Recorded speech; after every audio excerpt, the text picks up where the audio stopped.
Hello, YouTube. Sir Dragon X here. What the heck is an RFC here in Mexico and why do I need one? I don't pay taxes here in Mexico. Well, we're going to discuss that in the video coming up next.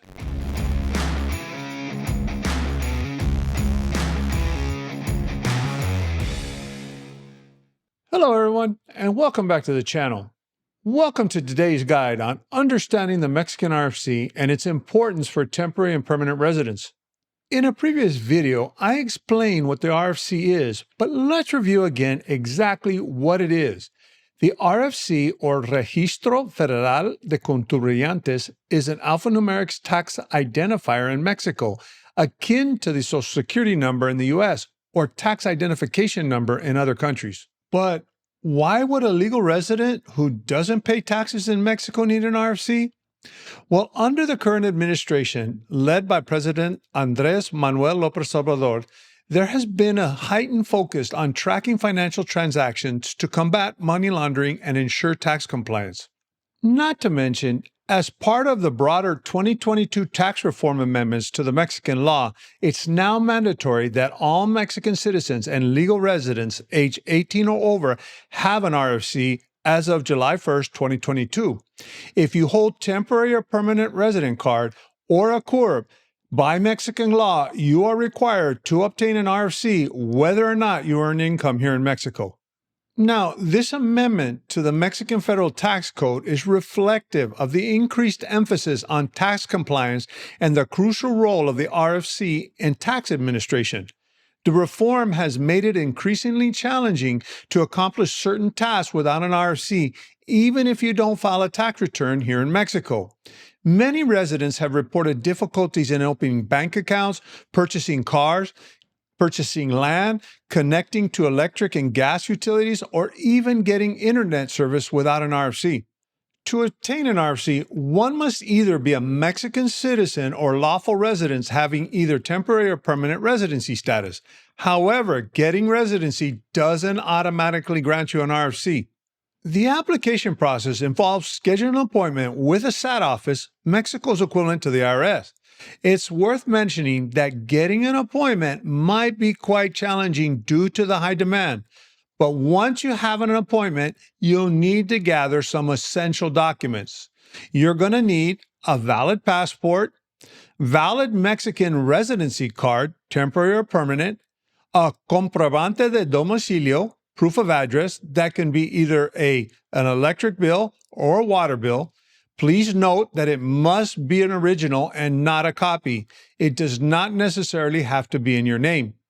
You also need a printed copy of your CURP. Now, I will leave a link on the description of a video I did on how to print out your CURP. You will also need a thumb drive. Now remember, these documents are crucial and you won't be allowed inside the SAT office without them. It was once possible to apply online, but due to the collection of biometric data, an in-person appointment is now necessary. This process involves capturing facial recognition data as well as your fingerprints. There are facilitators who offer assistance with obtaining an RFC for a fee, but if you prefer doing it by yourself, start by visiting citas, citas.sat.gov.mx to schedule your appointment. I will be leaving a link in the video description below. Also, not to worry. Let's visit the website as I guide you in the right direction on how to schedule your appointment. Okay, so here we are at citas.sat.gov.mx. That's citas, C-I-T-A-S. You're going to come to this web page, this landing page. This is your actual privacy notice that you're going to go ahead and close here. And what you're going to notice, if you want to do it in English, you can actually push the translate function. It actually works on this website.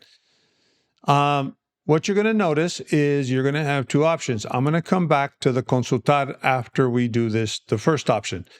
The first option is to actually make an appointment, registrar cita. Cita means appointment. Then you're going to come up to three different options. The first two options are for individuals who already have an RFC.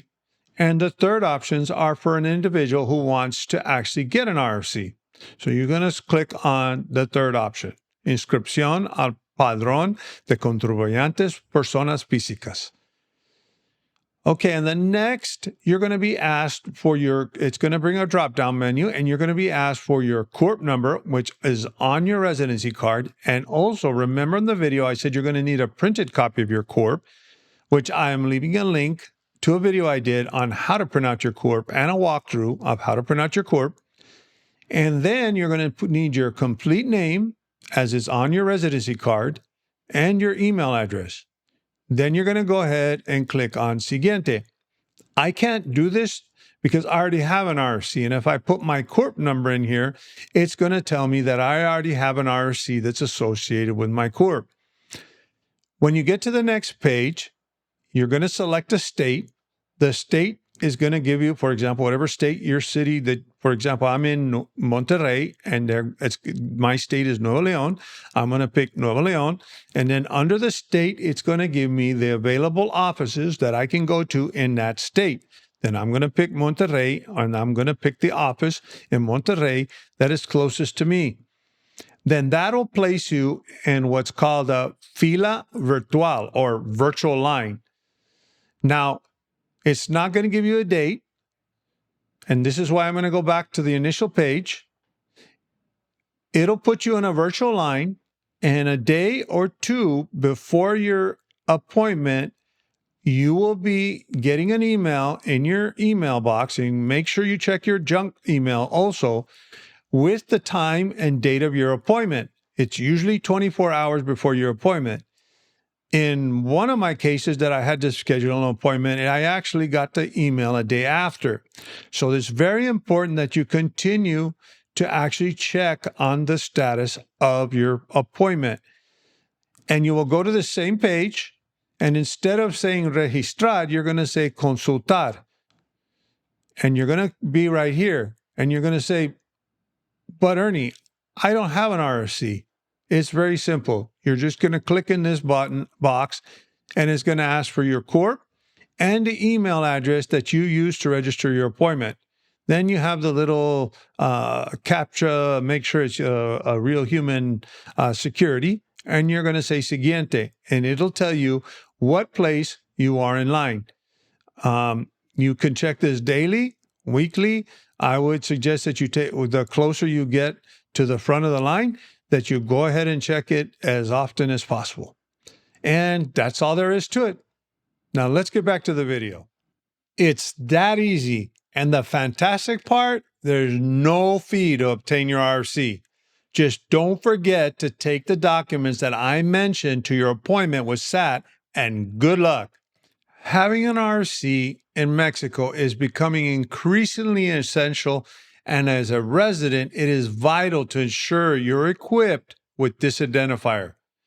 What is a penalty for not having an RFC as mandated by law? Well, certain services will be unattainable here in Mexico, as the generic RFC has been abolished by law and will eventually be phased out once the new tax system is in full force. So stay informed and stay compliant. Until next time, if you found this information helpful, please like, subscribe, and share this video to help others stay informed too. And it also helps me to make content to help you. See you in the next video, and as always, stay safe and stay informed.